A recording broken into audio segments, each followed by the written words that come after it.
10월 27일 성경 읽기 시간입니다. 우리 오늘은 누가복음 4장에서 5장에 있는 말씀을 읽겠습니다. 4장. 예수께서 성령이 충만하여 요단강을 떠나 성령께 이끌려 광야로 가셨다. 예수께서 광야에서 40일을 밤낮으로 마귀에게 시험을 받으셨다.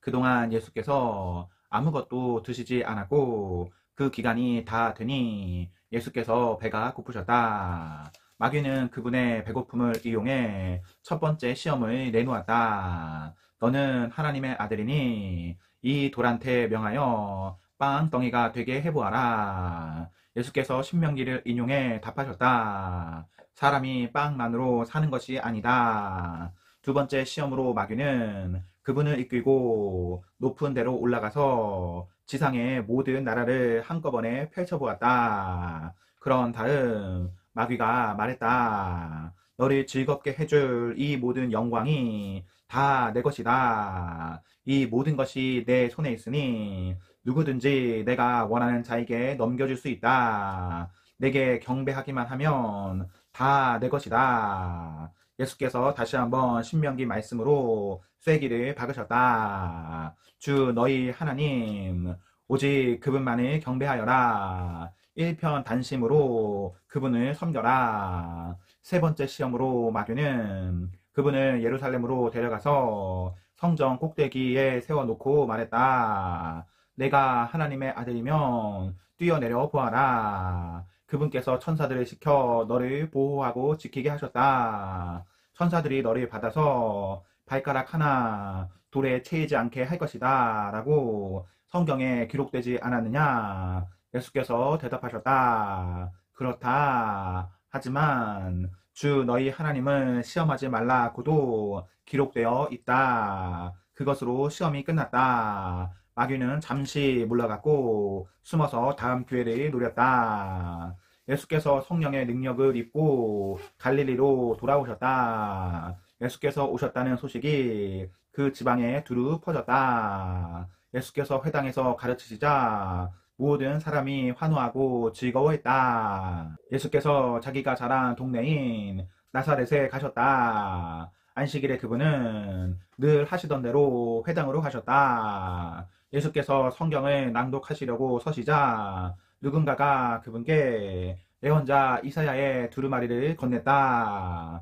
예수께서 두루마리를 펴서 다음과 같이 기록된 곳을 찾으셨다. 하나님의 영이 내게 임하시니 그가 나를 택하여 가난한 사람에게 복된 소식의 메시지를 전하게 하셨다. 나를 보내셔서 갇힌 사람에게 노임을, 눈먼 사람에게 다시 보게 됨을 선포하고 눌리고 지친 사람을 자유케 하여 지금은 하나님이 일하시는 해라고 선포하게 하셨다. 예수께서 두루마리를 말아 그 맡은 사람에게 도이어 주시고 자리에 앉으셨다. 회당 안의 시선이 일제히 그분께 모아졌다. 그러자 예수께서 이렇게 말문을 여셨다. 방금 너희가 들은 성경 말씀이 역사가 되었다. 이 성경 말씀이 바로 지금 이 자리에서 이루어졌다. 예수께서 어찌나 말씀을 잘 하시는지 보고 듣던 사람들이 모두 놀랐다.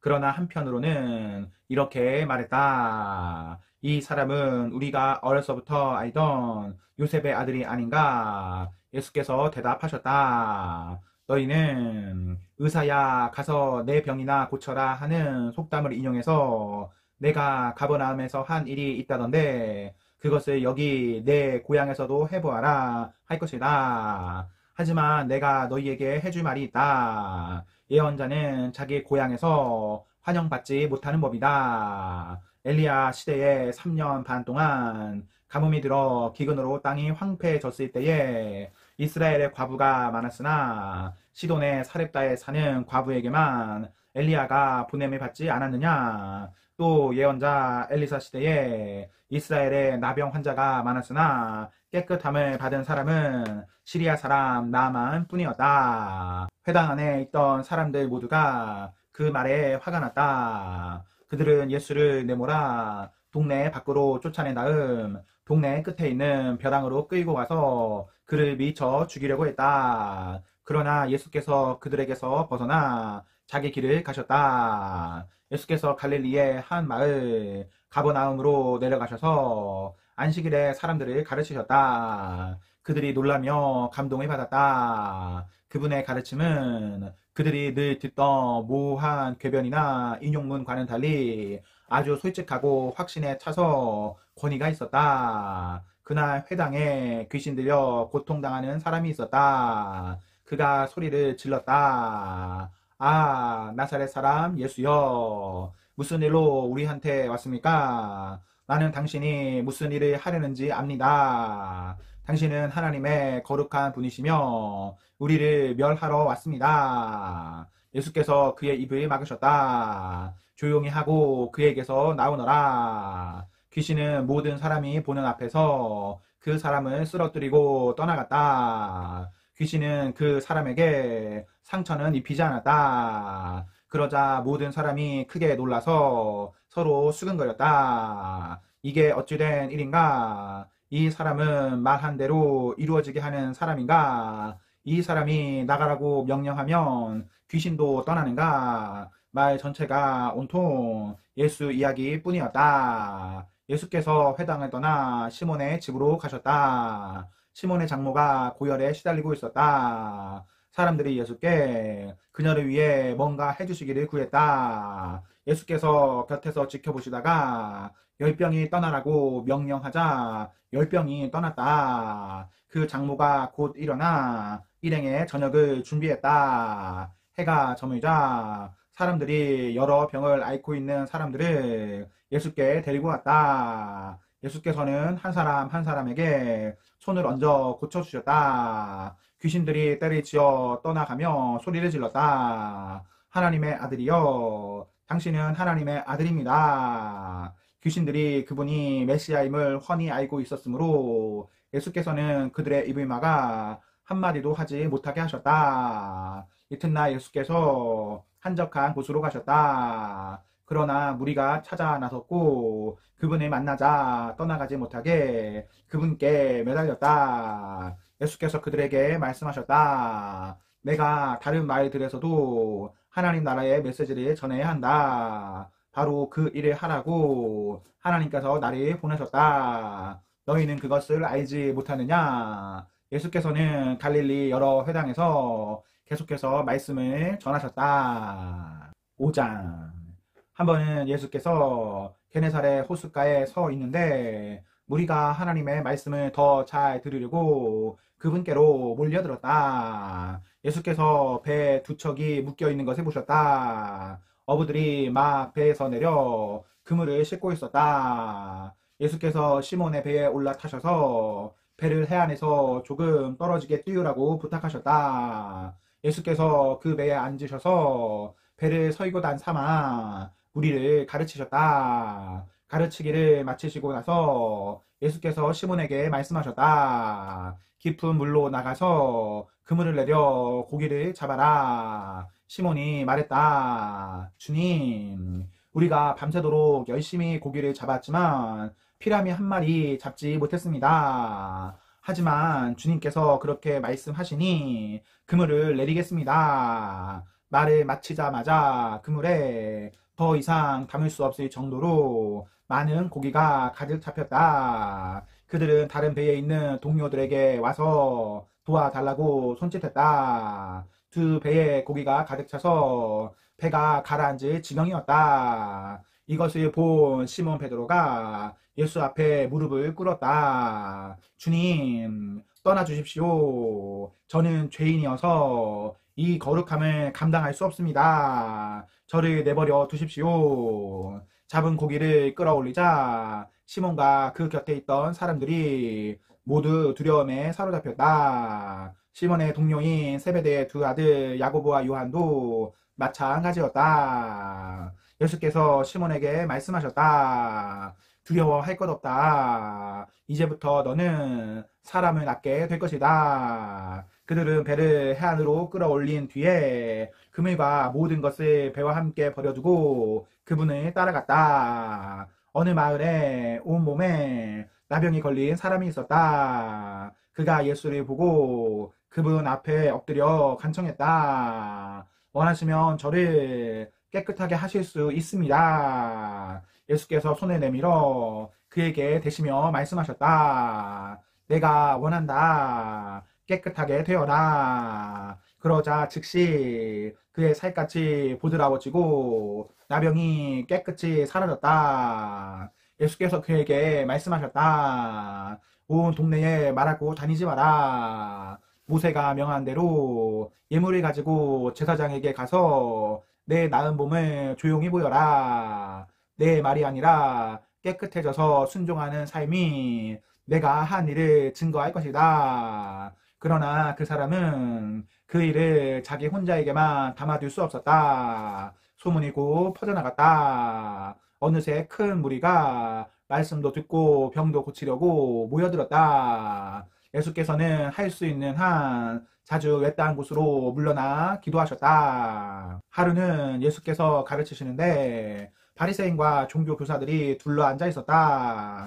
그들은 갈릴리와 유대의 모든 마을과 멀리 예루살렘에서 온 사람들이었다. 하나님의 치유 능력이 예수께 임했다. 사람들이 중풍병자 한 사람을 들것에 실어서 데려왔다. 그들은 집 안으로 들어가 예수 앞에 그를 데려다 놓을 방법을 찾고 있었다. 무리 때문에 길을 찾을 수 없자 그들은 지붕으로 올라가 기와장을 뜯어내고 무리 가운데 계신 예수 바로 앞에 그 사람을 달아 내렸다. 그들의 담대한 믿음에 감동하신 예수님께서 말씀하셨다. 친구여, 내가 내 죄를 용서한다. 그러자 종교학자와 바리새인들이 웅성대기 시작했다. 저 사람은 자기를 누구라고 생각하는 것인가? 저것은 신성 모독이다. 오직 하나님만이 죄를 용서하실 수 있다.